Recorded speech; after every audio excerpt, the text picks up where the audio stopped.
जय हिंद दोस्तों, आप सभी को स्वागत है एम टू सक्सेस 98 पर। दोस्तों ये पार्ट 3 है, लास्ट पार्ट है एसआई यूनिट्स का।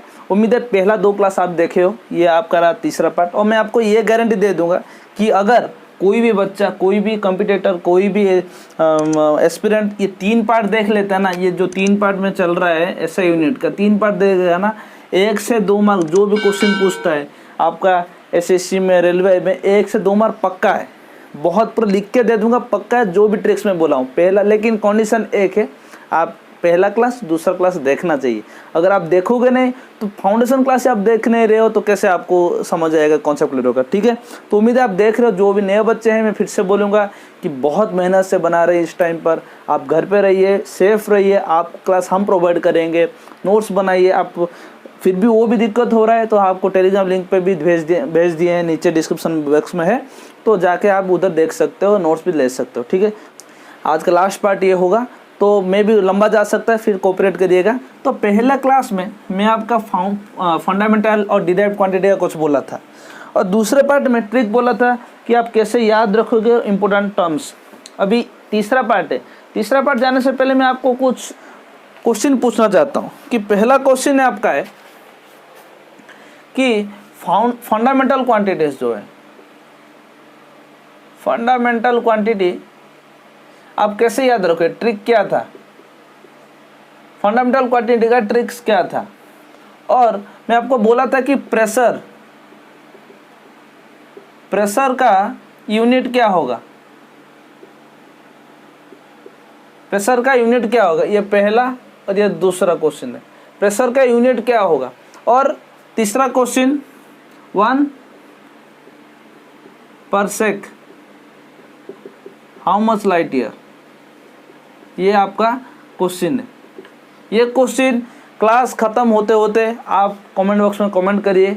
जो भी नए बच्चे हैं, ये में भी उनको दिक्कत हो सकता है, जो क्योंकि आप पहला और दूसरा पार्ट नहीं देखें। जो भी पुराने बच्चे वो आराम से चुटकी से देंगे, हलवा क्वेश्चन है भाई, मैं तो पूरा का पूरा करवा दिया था। ठीक है, तो चलिए, उम्मीद है ये तीनों क्वेश्चन का क्लास खत्म होते होते मुझे भी आंसर मिल जाएगा और मैं आपको भी आंसर दे दूंगा। ठीक है, तो आज का पहला ट्रिक स्टार्ट करते हैं किससे, फ्रीक्वेंसी से। फ्रीक्वेंसी का क्या होता है, हर्ट्ज होता है। सिंपल से बात है, फ्रीक्वेंसी का क्या होता है, हर्ट्ज होता है। फिर आ गया क्या, साउंड इंटेंसिटी। साउंड इंटेंसिटी का क्या होता है, बोले डेसिबल होता है, डेसिबल होता है। ठीक है, और एक इंपॉर्टेंट टर्म मैं बोल रहा हूँ कि डेसिबल का जब भी ह्यूमन का डेसिबल हियरिंग नेचर क्या है, ह्यूमन का हियरिंग कैपेसिटी क्या है, 45 dB डेसिबल। अगर 45 dB से ज़्यादा होगा तो ह्यूमन को हियरिंग हार्म करेगा, मतलब वो बहरा हो जाएगा, उससे कुछ सुनाई नहीं देगा। तो बी केयरफुल अबाउट दैट। जब भी आप ईयरफोन यूज़ करके आप क्लास कर रहे हो तो थोड़ा वॉल्यूम कम करिए, नहीं तो थोड़ा सुनसान प्लेस पे रख के क्लास करिए, जैसे कि आप हेल्थी भी रहे और आपका एजुकेशन भी चलता रहे। आप फिट एंड फाइन रहोगे तो अभी हमारा क्लास वैल्यू रहेगा आपके लिए। अगर आप कोई भी एक बच्चा, कोई भी एक स्टूडेंट, कोई भी एक मेरा भाई बहन जो भी क्लास देख रहे हैं, वो अगर कोई भी वो हेल्थ प्रॉब्लम से है, वो मेरे को दिक्कत होगा, क्योंकि आपके लिए ही हम क्लास कर रहे हैं। आप अगर फिट नहीं रहोगे तो हमारा कुछ ही नहीं है, हमारा पूरा का पूरा फैमिली आपके ऊपर डिपेंड है। ठीक है, तो चलिए, आप ही हमारा फैमिली है तो आप अच्छे से रहिए, हमारा क्लास भी और भी अच्छे से जाएगा आपके लिए। तो क्या बोल रहा हूँ कि साउंड इंटेंसिटी क्या होता है कि डेसिबल होता है। साउंड इंटेंसिटी डेसिबल है। ह्यूमन का हियरिंग, जो ह्यूमन जो जिस फ्रीक्वेंसी से सुनता है उसका 45 डेसिबल होता है। अगर 45 डेसिबल से इंक्रीज होगा तो उसको सुनाई नहीं देगा और वो बहरा हो सकता है। ठीक है, तो चलिए नेक्स्ट पॉइंट पर। फ्रीक्वेंसी का हर्ट्ज होता है, साउंड इंटेंसिटी का डेसिबल हो जाता है। फिर आगे अभी जो 3 पॉइंट मैं लिखूंगा वो इम्पोर्टेंट है। क्या है आपका, इलेक्ट्रिक करंट,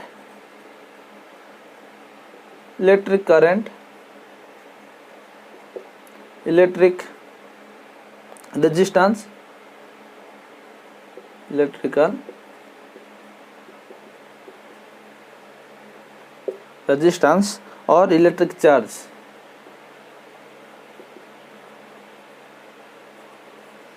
बोलिए, तो ये तीनों का आपका आंसर देना पड़ेगा कि क्या है। ये बहुत ईजी है, मोस्ट ऑफ द एग्जाम में पूछता है। तो इलेक्ट्रिक करंट का मैं आपको बोला था, कब फंडामेंटल में बोला था कि एम्पियर होगा, इलेक्ट्रिक करंट का एम्पियर होगा। इलेक्ट्रिक रेजिस्टेंस का क्या हो जाएगा, इलेक्ट्रिक रेजिस्टेंस का ओम हो जाएगा, ठीक है। इलेक्ट्रिक चार्ज का कूलम हो जाएगा। तो ये तीनों बहुत इंपॉर्टेंट है, कंफ्यूज मत होइए कि इलेक्ट्रिक करंट जब होता है उसका एम्पियर होगा, रेजिस्टेंस ओम लगता है, ओम रेजिस्टेंस करता है, फिर इलेक्ट्रिक चार्ज का कूलम लगता है। ये बहुत बेसिक सवाल है, लेकिन यहाँ पे हर एक बच्चा हर 10 में से ना 8 से 7 बच्चे ना यहीं पे ही गलती कर देते हैं। ये सिंपल लॉजिक, हर 10 में से 7 और 8 बच्चे यहीं पे गलती करते हैं कि इलेक्ट्रिक करंट का क्या होगा।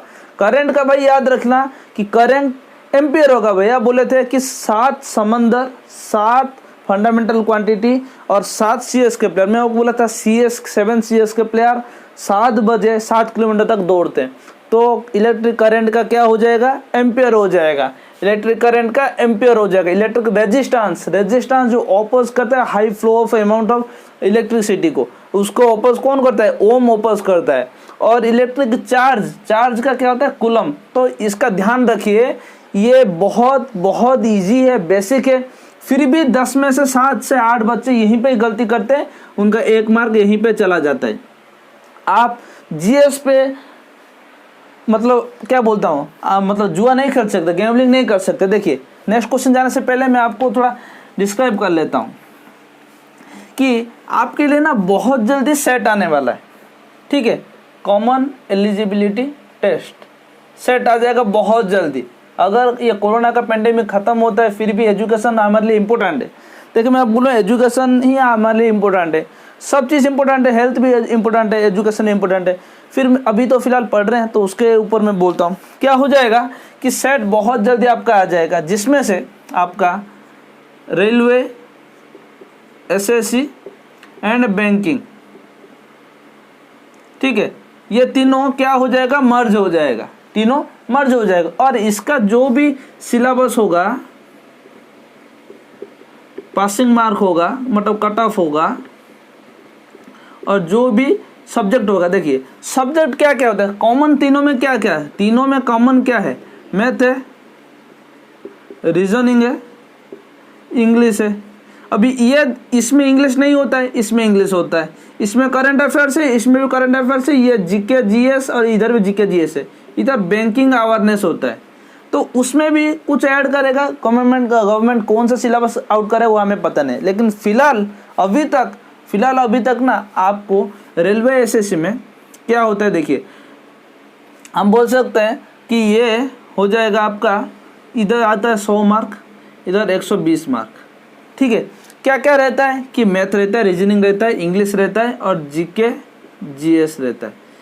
लेकिन ये मैथ, रीजनिंग और GK GS रेलवे में होता है, इंग्लिश मिला देने से SSC हो जाता है।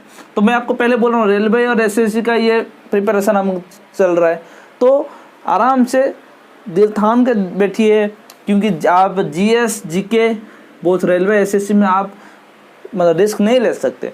तो मैं जो भी पॉइंट बोल रहा हूँ उसको अच्छे से कैच करिए, अच्छे से पकड़िए, नोट्स पकड़िए।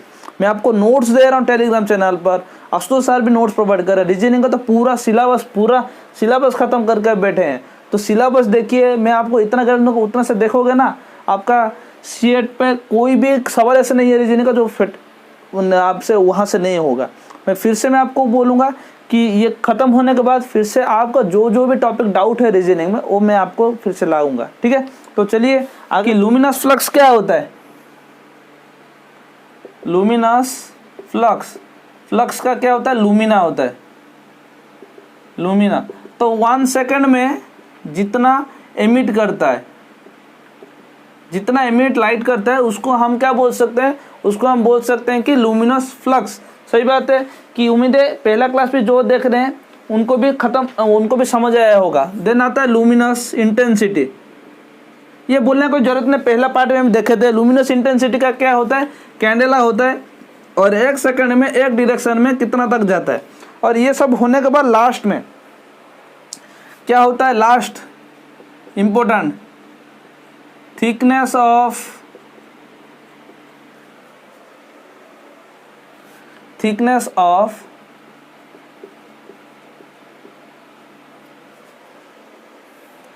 Ozone layer